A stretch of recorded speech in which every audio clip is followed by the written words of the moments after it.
अस्सलाम वालेकुम स्टूडेंट्स, क्या हाल चाल हैं? ठीक ठाक हैं। उम्मीद करता हूँ आप लोग सब खैरियत से होंगे। मैं हूँ फैसल इकबाल और आप देख रहे हैं the spirit science academy official. तो स्टूडेंट्स, हमने आप लोगों की सहूलत के लिए ये चैनल हमने बनाया है। तो हम अक्सर कहते हैं कि ये चैनल नहीं है, ये प्लेटफार्म है, क्योंकि यहाँ पे हम पूरी कोशिश कर रहे हैं कि आप लोगों के लिए वो सारा कुछ प्रोवाइड किया जाए जो एक क्लास के अंदर सब्जेक्ट्स के तौर पे यूज़ किए जाते हैं सारी चीज़ें। तो हमने फ़र्स्ट ईयर मैथमेटिक्स को स्टार्ट किया हुआ था, जिसका हमने एक चैप्टर माशाल्लाह बड़ी कामयाबी के साथ हमने उसको वाइंड अप किया है। आज हम सेकंड ईयर का चैप्टर नंबर 1 फंक्शंस, लिमिट्स और कंटिन्यूटी ये पढ़ने जा रहे हैं।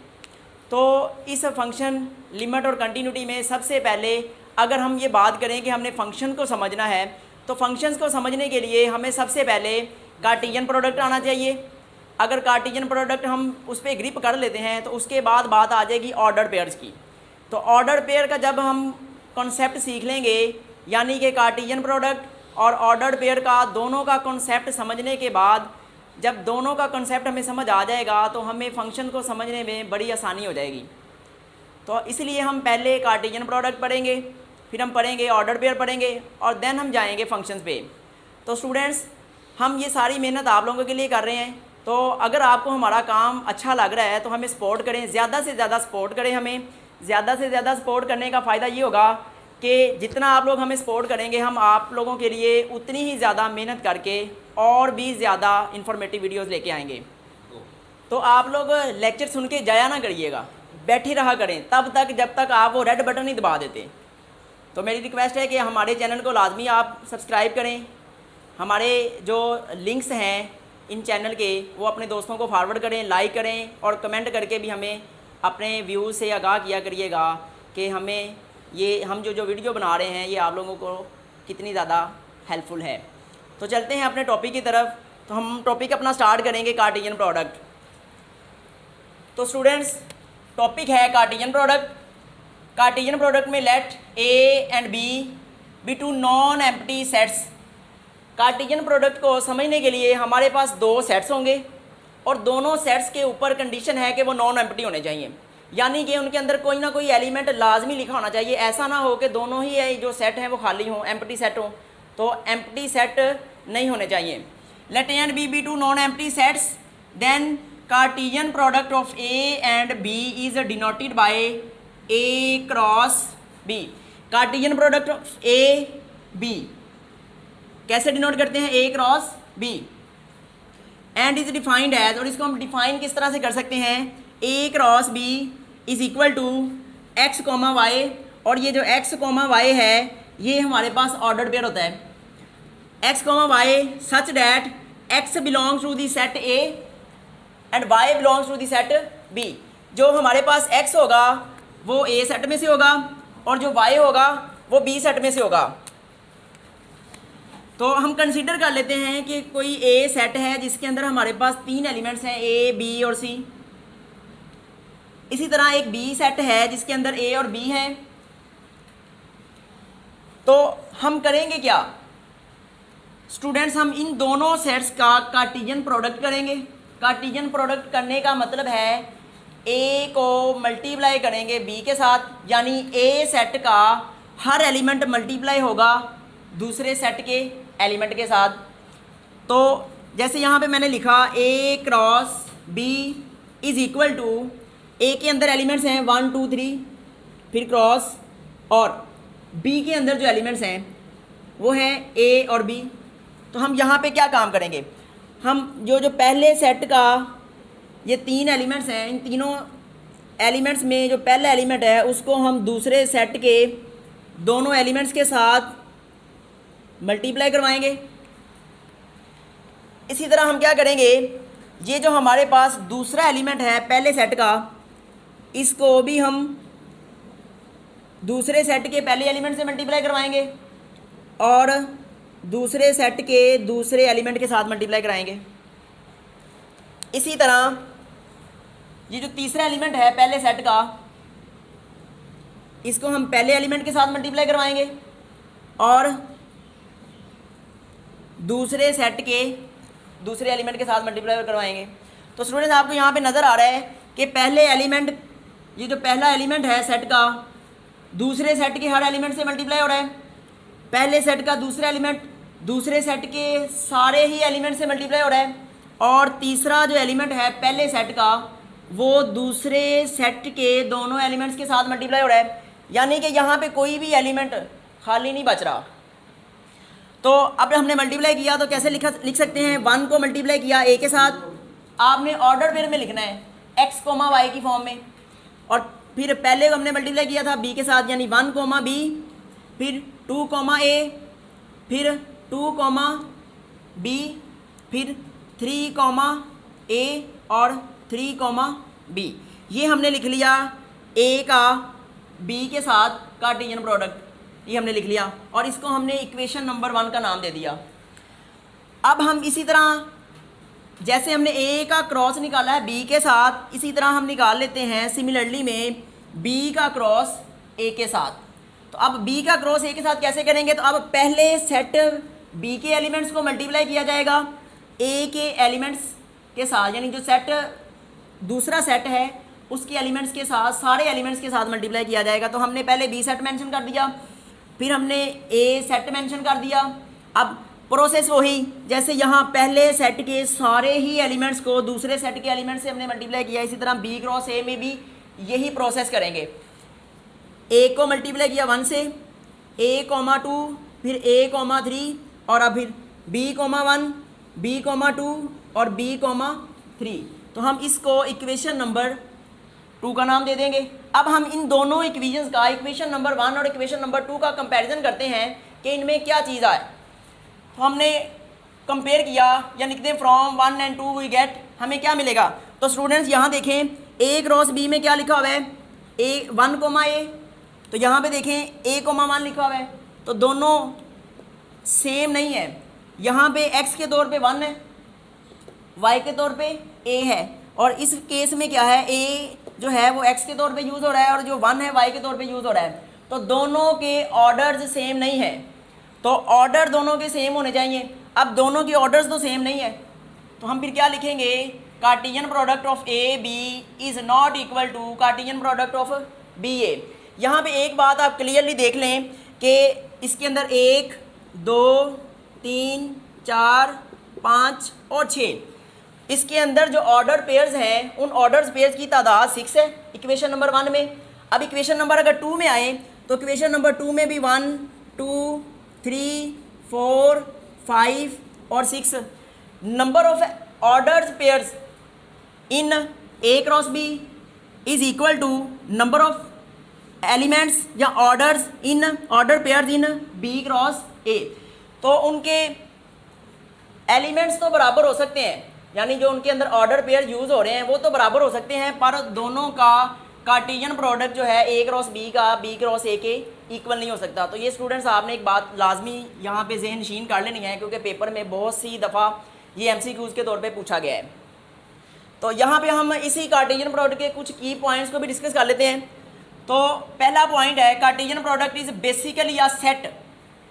स्टूडेंट्स कार्टेशियन प्रोडक्ट एक सेट है, तो आपको पता है सेट को किस तरह डिनोट करते हैं। सेट को हम एक कर्ली ब्रैकेट के अंदर डिनोट करते हैं। तो ये देखें, ये जो हमने ऑर्डर पेयर लिखा है, ये कार्टेशियन प्रोडक्ट लिखा है a क्रॉस b का, तो उसके अंदर ये देखें कर्ली ब्रैकेट के अंदर कुछ एलिमेंट्स लिखे हुए हैं, और एलिमेंट्स किस फॉर्म के हैं, वो ऑर्डर पेयर की फॉर्म में। तो कार्टेशियन प्रोडक्ट इज़ बेसिकली या set in which order pairs are present, जिसके अंदर ऑर्डर पेयर मौजूद होते हैं। कार्टेशियन प्रोडक्ट एक सेट है जिसके अंदर क्या होता है, ऑर्डर पेयर्स मौजूद होते हैं। तो दूसरे पॉइंट में क्या है, usually a cross b is not equal to b cross a। Usually का मतलब है कि आम तौर पे a क्रॉस b बराबर नहीं होता b क्रॉस a के लिए, पर यूजुअली लिखने का मतलब है कि हम यहाँ पे स्ट्रिक्टली नहीं कह रहे, यानी सख्त अल्फाज नहीं बोल रहे कि ये कभी भी बराबर नहीं होते। हाँ, कभी बराबर हो सकते हैं। कब बराबर हो सकते हैं, जब a और b दोनों सेट्स एक जैसे दे दिए जाएँ, यानी उनके अंदर जो एलिमेंट्स हैं ना वो एक तो एक जैसे हों और सेम होने चाहिए। तो usually a cross b is not equal to b cross a but can be equal, पर ये इक्वल हो सकते हैं if set a and set b are same. अगर जैसे सेट a के अंदर एलिमेंट्स हैं वैसे ही सेम एलिमेंट सेट b के अंदर भी आ जाएं, तो तो हम फिर कह सकते हैं कि ए क्रॉस बी इज़ इक्वल होगा बी क्रॉस ए के, पर अदरवाइज़ ये नहीं होता। तो इसके बाद इसके थर्ड पॉइंट की तरफ आते हैं। तो थर्ड पॉइंट में क्या है, if number of elements in the set A is equal to M, अगर जो दिया गया सेट ए है उसके अंदर एलिमेंट्स की तादाद कुछ एम है और जो दूसरा सेट बी दिया गया है उसके अंदर एलिमेंट्स की तादाद कुछ एन है, तो हमने इन दोनों यानी कार्टेशियन प्रोडक्ट की बताना हो कि कार्टेशियन प्रोडक्ट के अंदर कितने एलिमेंट्स हैं, तो हम फिर उसको फार्मूले में किस तरह से लिखेंगे, किस तरह मालूम कर सकते हैं कि उस पूरे कार्टेशियन प्लेन के अंदर कितने एलिमेंट्स होंगे। तो हम लिखेंगे number of elements in the Cartesian product A B is equal to M cross N, यानी जितने ए के अंदर एलिमेंट्स हैं और जितने बी के अंदर एलिमेंट्स हैं उन दोनों एलिमेंट्स को हम मल्टीप्लाई करवा देंगे, तो हमें पूरे के पूरे कार्टेशियन प्लेन के अंदर या कार्टेशियन प्रोडक्ट के अंदर जितने भी एलिमेंट्स आ रहे हैं, जितने भी ऑर्डर पेयर्स आ रहे हैं, हमें उनका आइडिया हो जाएगा। तो इसके बाद आगे चलते हैं। ये जो हमारे पास है मैथमेटिशियन रेने डिस्कार्ड्स, मैथमेटिशियन है जिसका नाम रेने डिस्कार्ड्स है, और एक और मैथमेटिशियन, दो मैथमेटिशियन ने इनके ऊपर वर्किंग की थी। दूसरे मैथमेटिशियन का नाम है Pierre de Fermat. Rene Descartes और Pierre de Fermat invented, invent का मतलब क्या होता है, इजाद करना। उन्होंने इजाद किया, क्या इजाद किया, एनालिटिकल ज्योमेट्री। उन्होंने एनालिटिकल ज्योमेट्री पढ़ी। तो अब एनालिटिकल ज्योमेट्री क्या है स्टूडेंट्स, यही जो आप पढ़ रहे हैं, कार्टेशियन प्रोडक्ट पढ़ रहे हैं, हम अभी ऑर्डर पेयर्स पढ़ेंगे, ये एनालिटिकल ज्योमेट्री है। तो इन दोनों मैथमेटिशियंस ने इनको एनालिटिकल ज्योमेट्री को इन्वेंट किया था, इजाद किया था इन 16th सेंचुरी, 16वीं सदी में। And Cartesian plane was design, और कार्टेशियन प्लेन को डिज़ाइन किया कि कार्टेशियन प्लेन को किस तरह से हम विजुअली तौर पे देख सकते हैं। तो अब चलते हैं यहाँ पे, जो हमने ऑर्डर कार्टेशियन प्लेन के अंदर ऑर्डर पेयर्स की बात की है, तो अब हम ऑर्डर पेयर्स को समझ लेते हैं कि ऑर्डर पेयर्स का बार बार नाम लिया जा रहा है, तो ऑर्डर पेयर्स बेसिकली होते क्या हैं। तो students, an ordered pair is a composition of X coordinate and Y coordinate. ये जो ऑर्डर पेयर है ये एक्स कंपोजिशन इसके अंदर होगी और इसके अंदर वाई होगी, यानी इसके अंदर एक्स कोऑर्डिनेट आया होगा और वाई कोऑर्डिनेट होगा। Having two values written in a fixed order. Fixed order का मतलब क्या है, जैसे मैंने अभी बताया कार्टेशियन प्रोडक्ट के अंदर हम एक्स कोमा वाई को वाई कोमा एक्स नहीं लिख सकते, एक्स कोमा वाई को वाई कोमा एक्स नहीं लिख सकते, ये इनके ऑर्डर्स सेम नहीं है। ये देखें यहाँ पे मैंने लिखा था A cross B is not equal to B cross A, तो यहाँ पे क्यों नहीं ये इक्वल हैं, क्योंकि इनके जो है ऑर्डर्स सेम नहीं हैं। तो इन अ फिक्स्ड ऑर्डर, जब भी आपने ऑर्डर्स पेयर को लिखना है तो ऑर्डर्स पेयर्स को आपने फिक्स्ड ऑर्डर में लिखना है, यानी अगर एक्स कोमा वाई लिखा हुआ है तो पहला एलिमेंट एक्स में से उठाया जाए, दूसरा एलिमेंट वाई में से भी उठाया जाए। तो in a fixed order within parenthesis, यानी आपने छोटी ब्रैकेट के अंदर, ये जो ब्रैकेट है इसको पैरेंथेसिस का नाम बोलते हैं, छोटी ब्रैकेट भी कहते हैं इसको, इसके अंदर आपने ऑर्डर पेयर्स को लिख देना है। अब ये जो दो एलिमेंट्स हैं उसने बोला था having two elements, two values, दो वैल्यूज़ होंगी, उनको पैरेंथेसिस के अंदर लिखना है। जैसे एक्स कोमा वाई लिखा हुआ है तो ये जो पहली वैल्यू है इसको हम कहते हैं फर्स्ट एलिमेंट, और ये जो दूसरा है एलिमेंट इसको कहते हैं सेकंड एलिमेंट। और फर्स्ट एलिमेंट का नाम है एब्सिसा और सेकंड एलिमेंट का नाम है ऑर्डिनेट। एमसीक्यूज़ में बारहा इस एक्स कोमा वाई को पूछा गया है, उसमें हमसे पूछ लेते हैं बताएं कि ये पहले एलिमेंट का नाम क्या है और दूसरे एलिमेंट का क्या नाम है। तो आप इसको जहन में रख लें कि पहले एलिमेंट को हम एब्सिसा बोलते हैं और दूसरे एलिमेंट को हम ऑर्डिनेट बोलते हैं। तो अक्सर यूँ भी टीचर्स हजरात पढ़ा देते हैं, एब्सिका भी पढ़ा देते हैं, ठीक है। तो ये प्रोनाउंसिएशन है जिस तरह से आपको अच्छा लगे। ये कौन सा किसी मुस्लिम का नाम है कि हम ज़रा गलत पढ़ लेंगे तो काम ख़राब हो जाएगा। तो एब्सिसा पढ़ लें, एब्सिका पढ़ लें। तो अब यहाँ पे हमने बात की थी एक्स कोऑर्डिनेट था और वाई कोऑर्डिनेट था। तो स्टूडेंट्स इसको हम प्लेन में किस तरह से ड्रा करेंगे, हमारे पास ये दो लाइनें होंगी, एक को हम हॉरिजॉन्टल लाइन का नाम देंगे और दूसरी को हॉरिजॉन्टल लाइन के ऊपर हम एक वर्टिकल लाइन ड्रा कर देंगे, तो उसको हम बोल देंगे वाई एक्सिस। हॉरिजॉन्टल लाइन को एक्स एक्सिस का नाम देंगे और वर्टिकल लाइन को वाई एक्सिस का नाम देंगे। और जहाँ पे दोनों लाइनें एक दूसरे को कट करती हैं हम उसको कहते हैं कि वो ओरिजिन है, और ओरिजिन पे 0 0 वैल्यूज़ होती हैं, यानी x भी 0 कंसीडर और y भी 0। तो horizontal line is called x axis, horizontal line को x एक्सिस का नाम, vertical line is called y axis, vertical line को y एक्सिस, और where the two lines intersect, intersect का मतलब होता है काटना, where the two lines intersect is called origin, और जहाँ पे दो लाइनें एक दूसरे को कट करेंगी हम उसको कह देंगे कि ये ओरिजिन है। तो अब हम पॉइंट नंबर 4 डिस्कस करते हैं। Order pairs are also known as two tuples, order pairs का एक और नाम होता है जिसको टू टपल्स बोलते हैं, और सीक्वेंस ऑफ लेंथ 2। तो स्टूडेंट्स आप इसको MCQs के पॉइंट ऑफ व्यू से, या आप अपना जब ई-कैट का पेपर दे रहे हो तो अभी से इसका नोट्स बना लें, अपनी बुक पे लिख लें कि ऑर्डर पेयर्स के दो मज़ीद नाम होते हैं जिनको टू टपल्स और सीक्वेंस ऑफ लेंथ 2 से पुकारा जाता है। इसके बाद है if we change the position of the elements in order pair, अगर ऑर्डर पेयर के अंदर जो एलिमेंट्स हैं उनकी पोजीशन को, उनकी जगह को बदल दिया जाए, पहले वाले को बाद में ले आएँ, बाद वाले को पहले में ले जाएँ, तो then the ordered pair also get change, तो फिर उनका ऑर्डर पेयर चेंज हो जाएगा, यानी कि जो पहले था वो बाद में नहीं आएगा। अगर x, y है तो इनका ऑर्डर बदल देंगे तो y पहले आ जाएगा, x बाद में चला जाएगा, तो हम फिर कभी भी नहीं कहेंगे कि x y इज इक्वल होगा y x के, बल्कि क्या होगा, वो नॉट इक्वल होगा ऑर्डर पेयर। इसके बाद order pairs helps to locate a point on the Cartesian plane, order pair जो है वो कार्टेशियन प्लेन के ऊपर पॉइंट को लोकेट करने के लिए काफ़ी ज़्यादा हेल्पफुल होता है। लोकेट करने का मतलब है उस प्लेन के ऊपर हमें ढूंढने में मददगार साबित होता है कि वो पॉइंट प्लेन में किस हिस्से पे पड़ा हुआ है। For better visual comprehension, better visual comprehension से मतलब है प्लेन के अंदर हमें वाज़िया अंदाज में वो नज़र आ रहा हो कि वो पहले क्वाड्रेंट में, दूसरे में, तीसरे में, चौथे में कहाँ पे पड़ा हुआ है।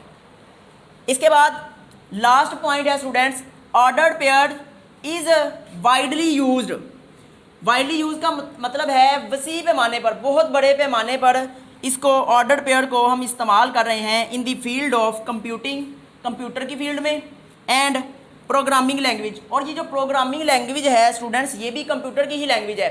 और प्रोग्रामिंग लैंग्वेज में स्टूडेंट्स क्या है, हमारे पास इसमें गेमिंग आ जाती है, इसमें हमारे पास जावा आ जाता है, इसमें हमारे पास C++ आ जाता है, इसमें हमारे पास एल्गोरिदम आ जाता है और डेटाबेस आ जाता है। तो ये सारी कुछ जो चीज़ें हैं ये आपको कंप्यूटर वाले टीचर्स ज़्यादा बेहतर तरीके से बता सकते हैं कि इनके अंदर बेसिकली क्या कुछ होता है, तो ये इस फील्ड में यूज़ किए जा रहे हैं। तो अब स्टूडेंट्स रुकने का नहीं यहाँ पे और जाने का भी नहीं, आपने हमारे चैनल को लाजमी सब्सक्राइब करना है, बेल आइकन के बटन को भी लाजमी प्रेस करना है ताकि हर आने वाली नई वीडियो का नोटिफिकेशन आपको मिल सके। फ्रेंड्स हमारे चैनल को अपने दोस्तों को रिकमेंड करें। तो उम्मीद करता हूँ ये जो आज का हमने टॉपिक डिस्कस किया है आपको बहुत ज़्यादा अच्छे तरीके से समझ आया होगा। इस तरह के मज़ीद लेक्चर में, मज़ीद वीडियो में फिर से हम मुलाकात करेंगे, तब तक के लिए अल्लाह हाफिज़।